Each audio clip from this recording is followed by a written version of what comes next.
Hi అండి, వరలక్ష్మి వ్రతం రోజున వాయనం ఇచ్చిన శనగలు ఇలా బాగా మొలకలు వస్తే నేను ఊరెళ్ళే ముందు ఫ్రిడ్జ్లో పెట్టేసి వెళ్ళాను. చూడండి, మీరు వీటిని ఏం చేశారో కామెంట్ బాక్స్లో కామెంట్ చేయండి.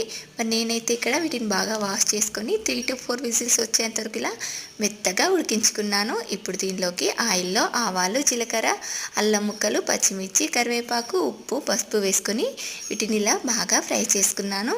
ఇప్పుడు దీనిలోకి ఇలా ఉడికించి పెట్టుకున్న శనగలు వేసుకోవాలి. చూడండి, ఈ ఉడికించిన వాటర్ని కూడా రసం చేసుకుంటే మనకు చాలా టేస్టీగా ఉంటుంది. ఇప్పుడు ఈ శనగల్లోకి ఒక 1/2 టీ స్పూన్ ధనియా పౌడర్, జీరా పౌడర్ వేసుకొని వీటిని 2 నిమిషాలు ఇలా బాగా ఫ్రై చేసుకుంటే మనకు శనగల తాలింపు రెడీ అయిపోతుంది.